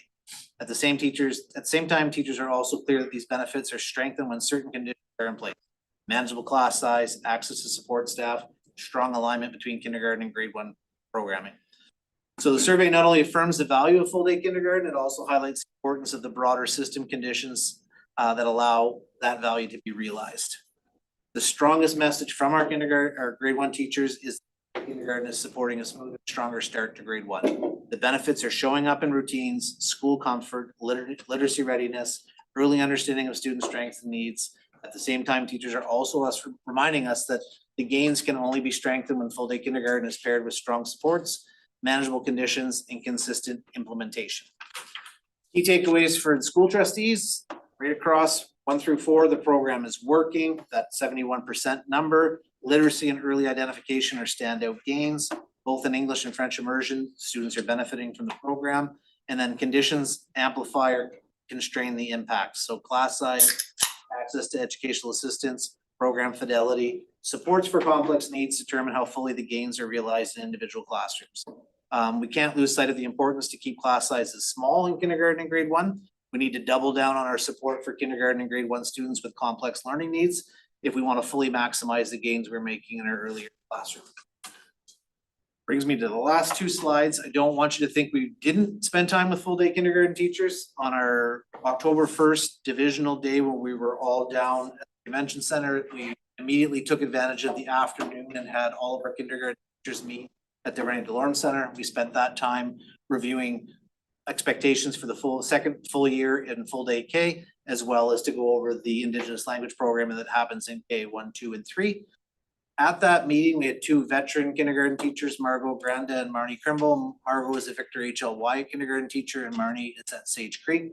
They took it upon themselves because they knew that we were gonna have trouble pulling kindergarten teachers together this year due to sub availability. So they immediately coordinated monthly after school meetings and put a Teams channel together because they remember when they were kindergarten teachers earlier on in their career how important after school meetings were, and they just took it on. And so they, as you can see in the slide, they met November, December, January, February, March, April, and May. They were able to host those meetings in 6 different schools. That was really important for Margot and Marnie, for especially our newer kindergarten teachers, to see what the physical classroom looks like in different schools, from big to small and everything in between. While that was going on, the school classroom support team had an action group that was really focused on complex learning in kindergarten and how it transitions to grade 1. From that work, we were able to have senior leadership pencil in the March and November half days that we dedicate to specialist professional learning. We've now included kindergarten teachers into that group. So in the afternoon of November 27th and March 19th, we'll be able to bring all of our kindergarten teachers together where we're not worrying about subs. It's the same day that all of our music specialists and our phys ed specialists are out doing professional learning. And that action group that was created this year in the school and classroom support team setting will present on how to best meet the needs of complex learners in full day kindergarten. So we're excited about that change and what's to come next year. And then the last and final slide, there's lots of words on it, but I'm just gonna stick to my notes. Teachers are also, they're seeing the benefits and how quickly they can understand student strengths and needs and begin targeted instruction early in the year. At the same time, they're also reminding us that these gains are influenced by the realities of the classrooms, by student needs, staffing, and consistent implementation. Overall, this gives us a strong early signal that full day kindergarten is supporting a smoother and stronger transition to grade 1, while also guiding us on where to focus our continued efforts to support both students and staff. So in the very small blueprint on that slide, let's continue monitoring grade 1 outcomes longitudinally as additional cohorts move through. Let's consider class size, EA staffing, implementation support in upcoming planning conversations. And lastly, let's really explore targeted support structures for schools that have concentrated complex needs in their full day kindergarten classrooms. I want to thank you for listening. I want to thank you as a school board for approving full day kindergarten. This year, I've had the opportunity to meet with lots of different people from lots of different school divisions in the province, and that's something they always want to talk about in Louis Riel. And it's something I will gladly spend time talking about because I see the benefits, I see the excitement, and we are just really at the very start of something I think very important and very special in Louis Riel. Anyone has any questions? Trustees, any questions? Trustee Bjornson, sorry. Yes, thanks for the presentation. I'm just curious, and I may be off base here, but are the full day kindergarten students also eligible for BLAST? Full day kindergarten, I think wherever BLAST is run, yeah, students are eligible for it. So I'd be curious if there was a correlation with the achievement of to be social emotional readiness with participating in that program as well as full day kindergarten, or perhaps with Frontenac School. I think it's Frontenac that works with the UW Toy Box program. Yeah, I think they do have a connection to Toy Box. So yeah, I was just curious if there might be some chance to look at that data and see if there's a relationship between the other factors that are. Yeah, I think anytime we can have 5-year-olds spend more time together in a school setting, we're gonna see the benefit of it. But we haven't studied that in particular, but I know I'll draw on my Darwin experience. We had half-day kindergarten and we had a senior leadership team that allowed us to run our PM kindergarten after-school program, and I lucked out in the fact that we were able to hire a teacher to run it. Those kids benefited. Their morning finished, they stayed for lunch, and I go back to that comment about the life of the school. The kids that stayed in the after-school program at Darwin for the full day took part in all of those PM activities, an assembly, whether it was a special presentation, and I can tell you from that data, those kids did significantly better entering grade 1. One small example, but I would guess that BLAST, if we studied that, would prove similar. Just wondering if that might be a lens that you had looked at or. Yeah. Thank you. Trustee Sigurdsson? Yes, thank you very much. That's fascinating to get these such important data and take a look at it. I'm very interested in your opinion or analysis. That I could see that the literacy benefits are obviously there. As we've seen from the teachers saying that kids are coming in already as readers, that's certainly very, very important. But I understand, I'm no expert, but I understand that other studies will say that that sort of evens out over time, that particular thing. But what I'm more interested in is, and you touched on it very well, the idea of the social and emotional learning and the just becoming a better student. The fact that kids have that full day before going into the grade 1. And the word stamina is used a couple of times in your report, and socialization, and just the fewer tears was mentioned, just being able to get along, being able to get through a full day from having experienced that in kindergarten, the difference that makes. That seems to be coming through in your report, but would you say, perhaps some guesswork on your part, that that's something that may be even more important in the long run for students as they go up through the grades, having that cushion as they begin grade 1, being able to fit in and to compete, not compete's the wrong word, but just to do the daily work. Absolutely. I think I would I would put the benefit of the literacy part is the work that our teachers are doing in Louisville School Division. So we've had a very strong focus on structured literacy. We are working with administrators, we are working with class teachers. So I'm not surprised at all to hear from grade 1 students that kids are coming and they can decode words and they can follow the routines of structured literacy. I mean, the best example of that that I've heard recently this year when we had teachers in from Lavallee School talking about the literacy blocks and the time of day. And regardless of when kids walk in the building, the routines are consistent across all the grade levels, the visuals are consistent, the language is consistent, so they can parachute into a class at 9:15 or 9:45 or 9:53, and they're into literacy. For our kindergarten teachers, it allows our instructional team to really focus on the additional time on literacy. And full disclosure, my wife is a kindergarten teacher in the school division. She's taught half-time kindergarten, she's taught full-time kindergarten. When I think of the conversations of trying to fit everything into a half-day program, it's not impossible, but when you double the amount of time, you just have so much more to work with. You have them outside more, you have them engaged in Indigenous language for more time, you have more time for literacy, more time for relationship building. You're meeting one group of parents that you're getting to know and spending the year with them rather than your AM parents and your PM parents. It's a win-win. I think we're so early on that the next step for the next school year and your school years on is to really dial into these things that you want answers to and to study it. Because we don't have a lot of other metro school divisions that we can look to see where this is happening. Have none. I'm talking about the benefits of just learning the routines, learning socialization, getting along, for being in a kindergarten for the full day as opposed to the half day.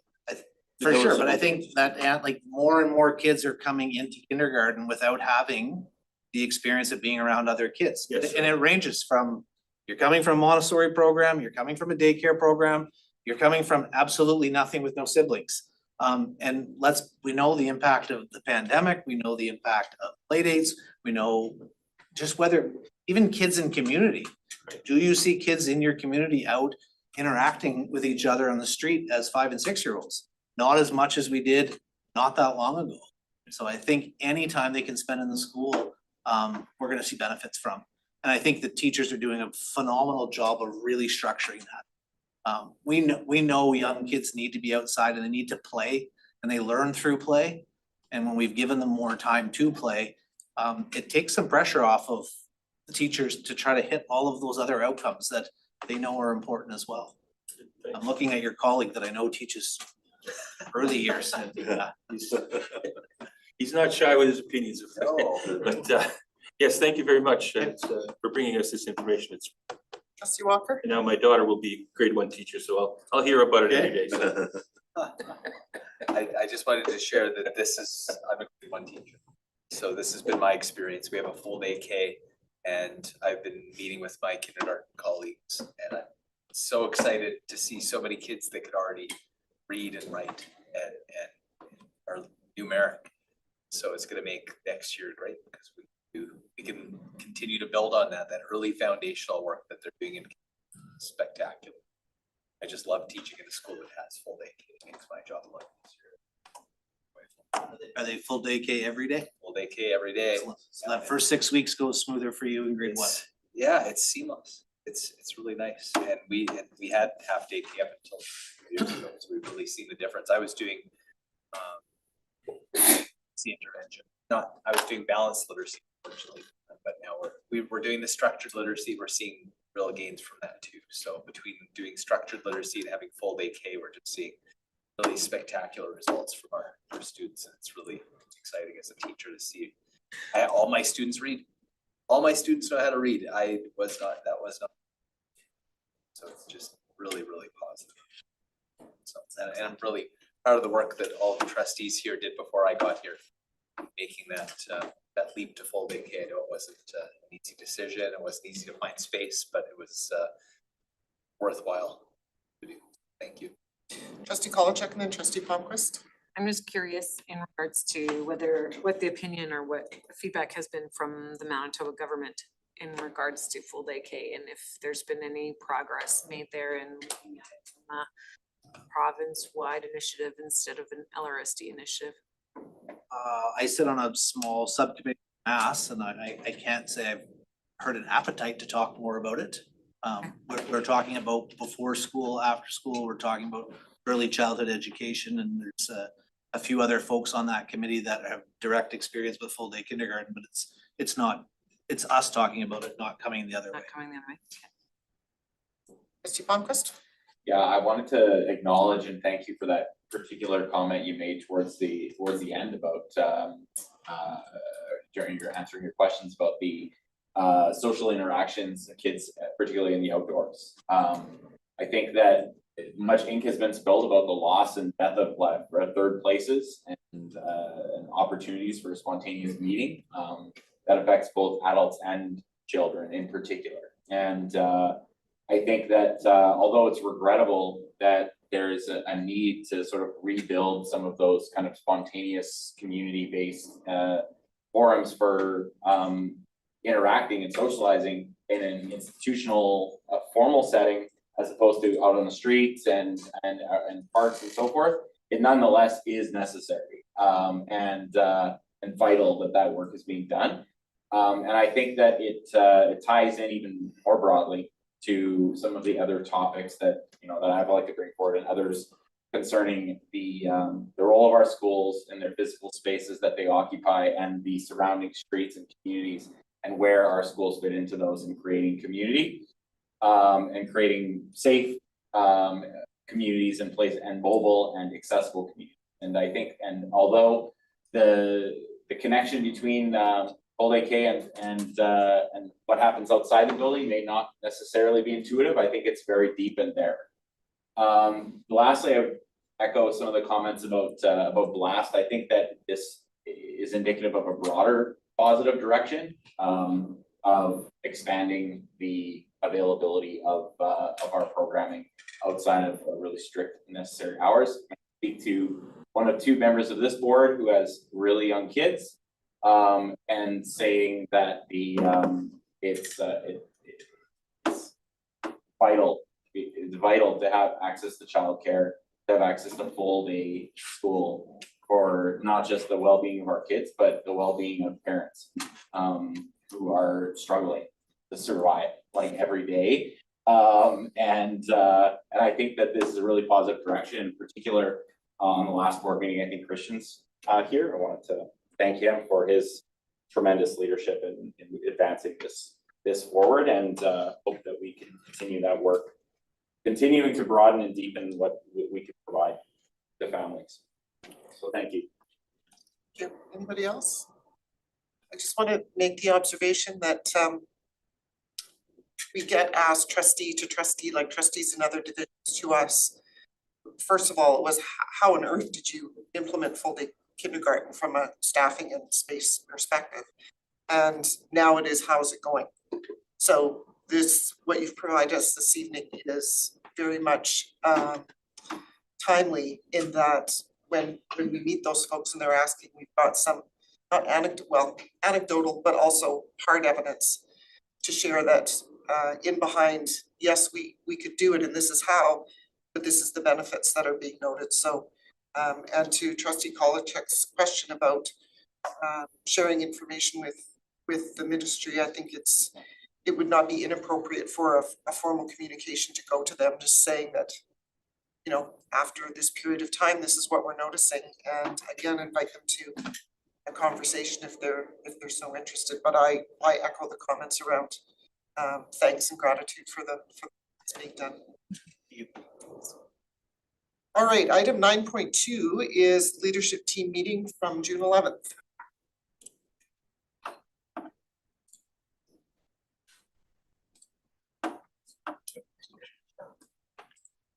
Yeah.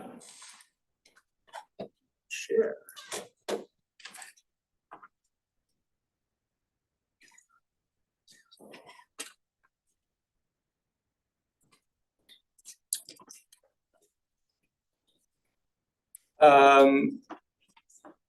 I thought I would share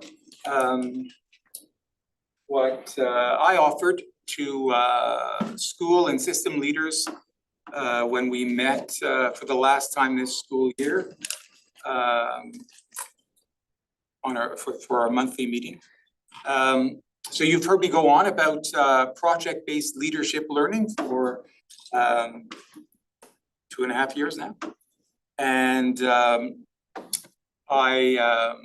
we had our sharing in May, but it was low risk, small group sharing, because it was the part of this project-based approach to our learning that was scaring most folks. To make your learning public is it's very discomforting. Well,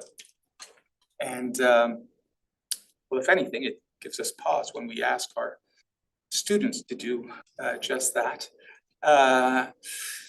Anyways, I figured I'd share with all of you what I learned this year. So do we know what HyperCard means?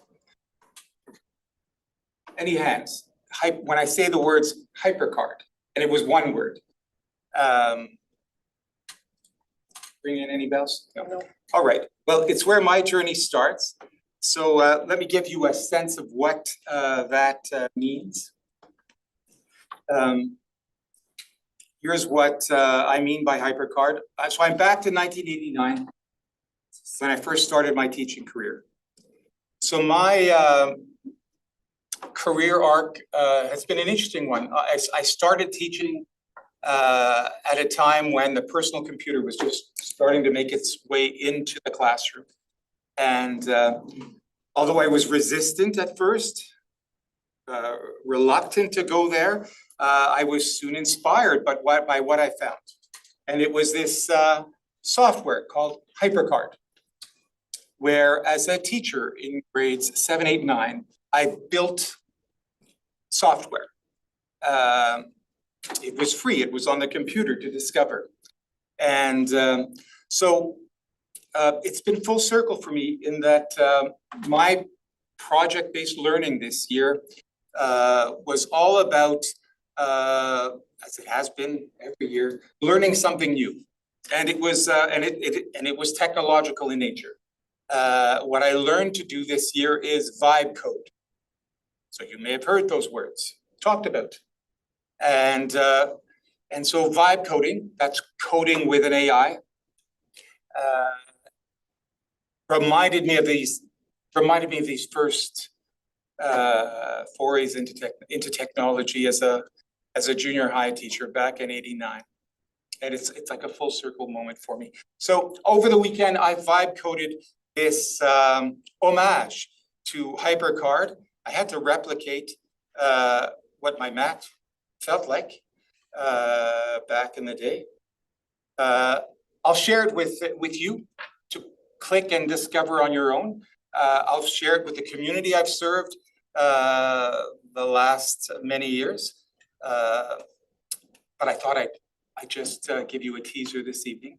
So like I said, the genesis starts with HyperCard.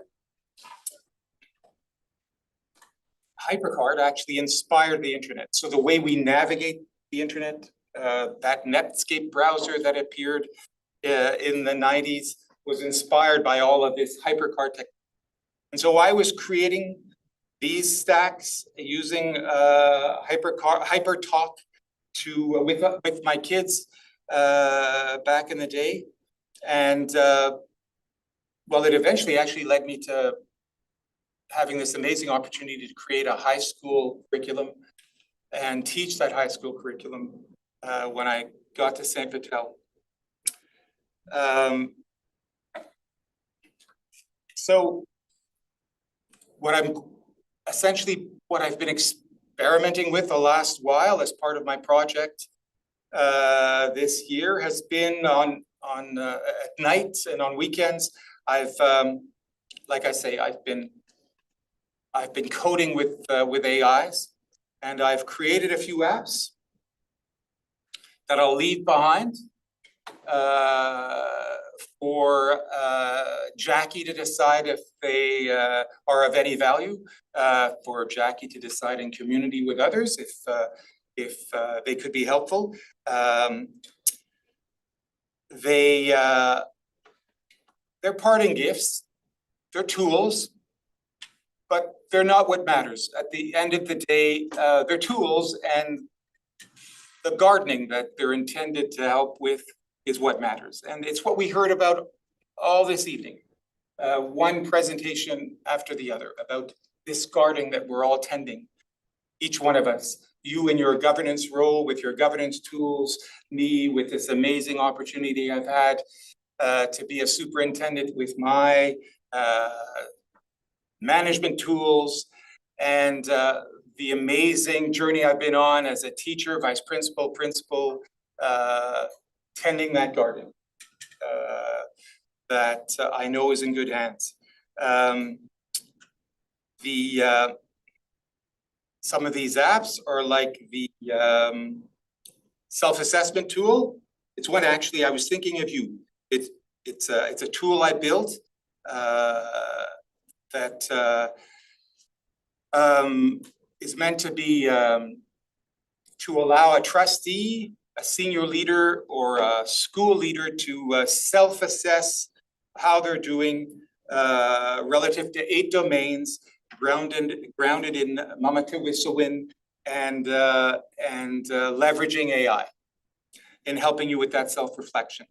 Maybe you'll get to click and play in it one day. We'll see. I've coded this app over the weekend, and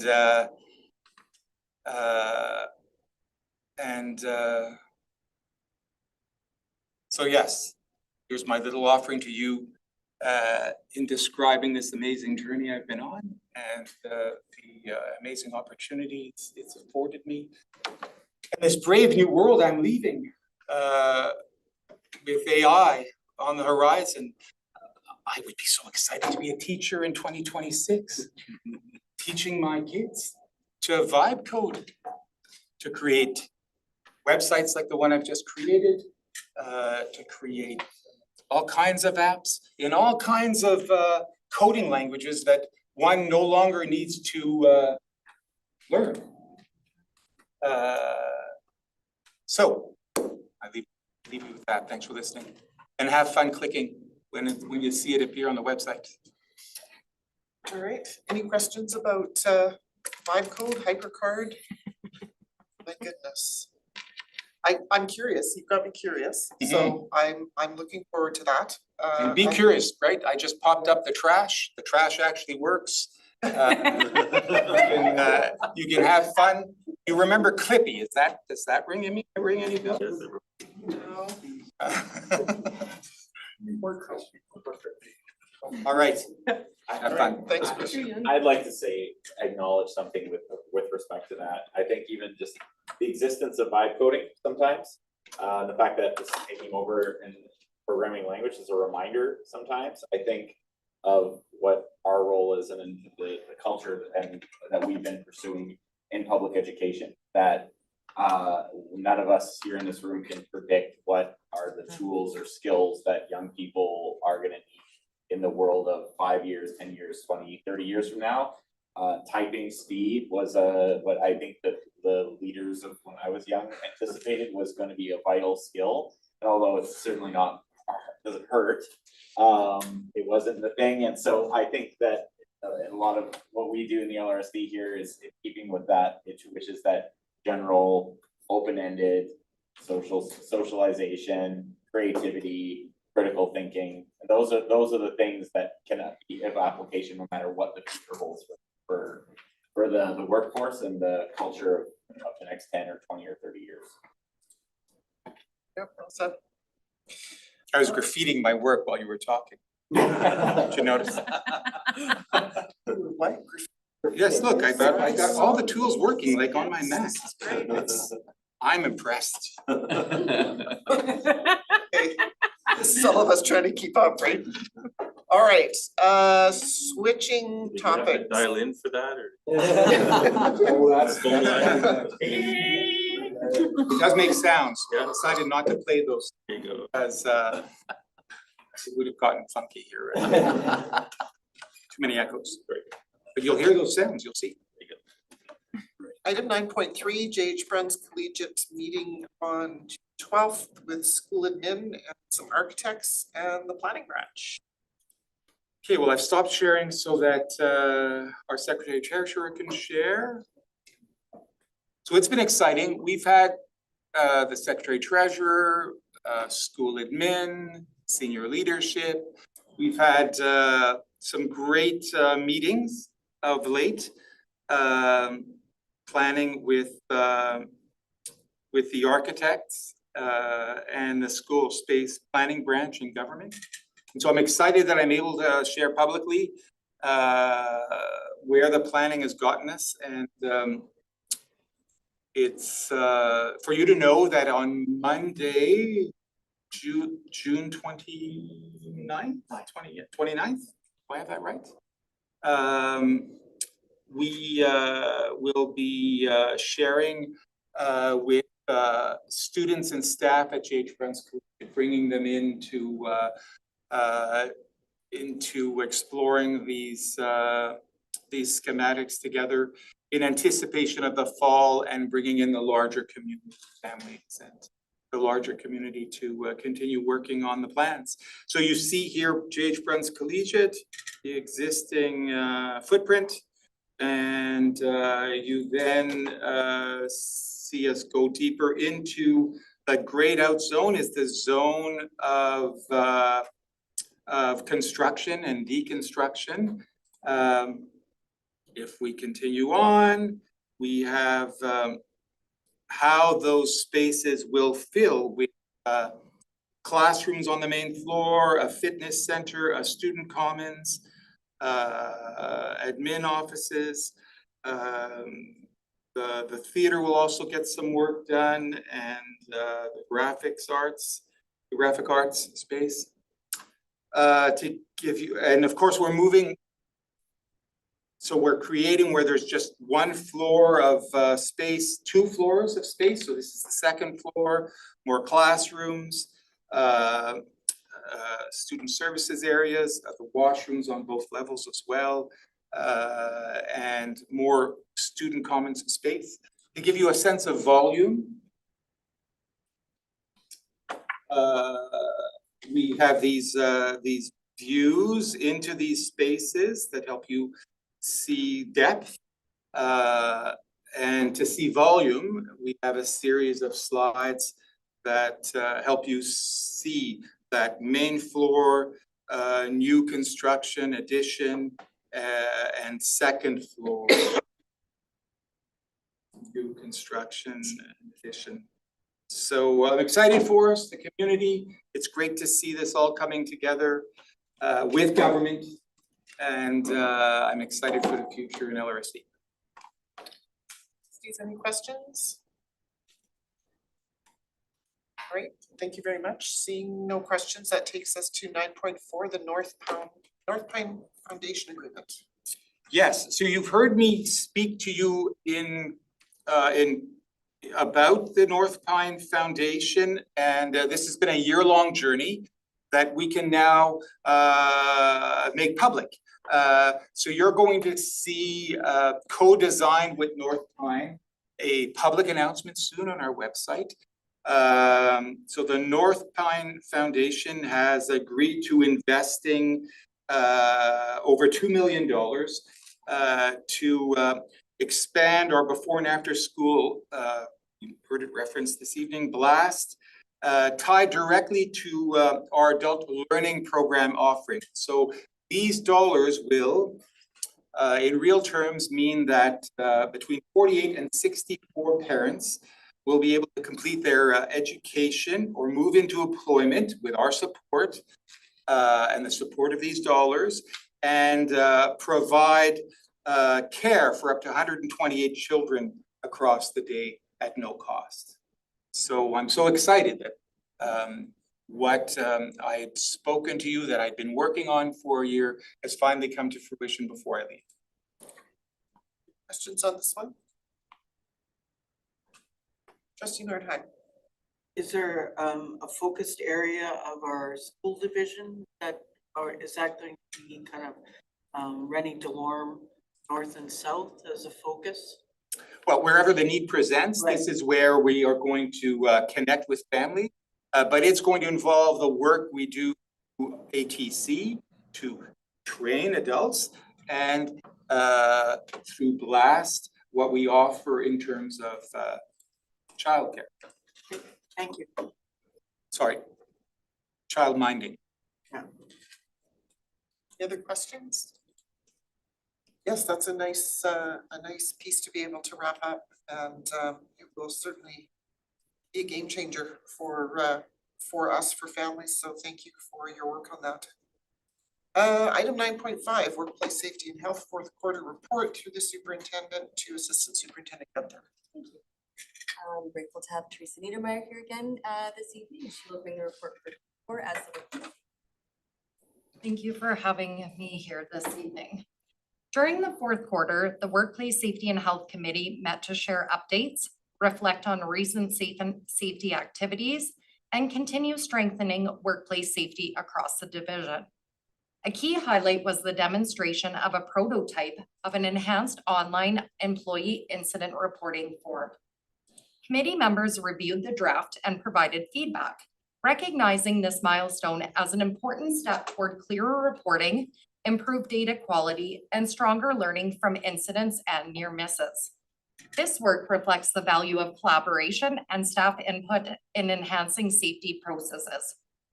The committee also reviewed incident trends, including one serious incident and 2 potential serious incidents, a microwave fire, a cut requiring stitches, and a lockout takeout bypass. All received timely follow-up, including reporting to the Workplace Safety and Health Branch and completion of internal reviews. Findings from these reviews are informing targeted risk reduction efforts, including strengthened safe work planning, enhanced lockout and takeout practices, reinforced use of personal protective equipment, and continued development of safe work procedures, particularly for higher risk tasks. Ongoing Workplace Safety and Health Branch inspections were reviewed, with common findings continuing to inform improvements and support compliance across school sites. Updates were shared on training initiatives, legislative changes, and policy considerations to support awareness and preparedness. As the school year concludes, the committee recognizes the progress made and looks forward to building on this work to further enhance workplace safety across the division. Thank you. Thank you, Teresa. Questions, anybody? Trustee Nordhook. Sorry, can you clarify for me lockout? Oh, lockout takeout. Yeah. So that's a process where a contractor or someone would apply a lock to a piece of machinery to de-energize it. So in this instance, it was bypassed. Someone had removed the contractor lock. Okay. Yeah. Thank you. That was new. Yeah, a lot of people do ask about. Thank you for making me You're welcome. feel very, yes. My second question is legislation in regards to mental health and wellness in regards to workplace health and safety. I understand that legislation is being drafted. Have we heard anything in regards to our compliance requirements? So the regulation is there for psychological health and safety, and currently we're doing work with the help and support of Rosa and Shauna through our Guarding Minds survey. So that work is going to progress into year, but the legislation is there to support our work moving forward. Okay, thank you. Yeah, you're Any other welcome. questions? Any other questions? All right. That takes us to item 10, policy. We have one item, which is ratification of amendment policy BC. So in this particular instance, the motion reads that policy BC Board Code of Conduct be amended in section 2 to read: review meeting agendas and other relevant information prior to board and committee meetings. Arrive at such meetings informed and prepared to contribute to open and honest discussion about matters before the board or committee, and employ only board issued devices during such meetings. And for context, the vice chair and I have had a conversation. Some other trustees have expressed a desire to see this board return to past practice whereby we rely on our divisional issued laptops to conduct the work of the board on our at our regular board meetings. So I need a mover and seconder for this motion, please. Trustee Walker, trustee Sigurdsson, discussion on the motion? Seeing none, all those in favor? Any opposed? And the motion is carried, thank you. Item 11 is correspondence. There's correspondence there from, I've received from a variety of community members. There is correspondence that we have sent out, and there is correspondence that we've received from the Manitoba School Boards Association, particular to highlights of our past meeting, and a letter to Minister Naylor regarding resolutions that were passed at convention in March. Item, oh, trustee Ponkus, I'm sorry. Honor, I just would like to commend you for your excellent reply to Peter Fuller. Oh, thank you. Thanks. Action items, item 12, we have one, and that is religious instruction for Akol Mazene-Gisik. And just for background, this is to authorize religious instruction at the school during the 26-27 school year. It is stipulated in the Public Schools Act that this is an accommodation that we will offer. And so we do first, second, and third reading all at once and approve it. In this particular case, the motion is that bylaw 2025-2026-005 being a bylaw to authorize the instruction of religion at Akol Mazene-Gisik during 2026-2027 school year receive first, second, and third reading and be approved. I need a seconder, please. Trustee Kolichuk, thank you. Second, trustee Sigurdsson, discussion on this motion? Seeing none, all those in favor? Trustee Simiolo abstain for potential conflict of interest. Thank you very much. So we have an abstention and the motion is carried. Thank you. Sorry. Public question period. So this is the point in time where we can entertain questions on items on the agenda. I'm going to check in online first and see if there's any. Doesn't look like it. Okay. Oh, we're good. All right, anybody in the room? Ina? Just a question on the religious instruction you Sure. just passed. May I ask who the applicant was? Like, was it a church or a faith group? It can be any of those, and yes, they would be local. So it could be a faith group, it could be a church.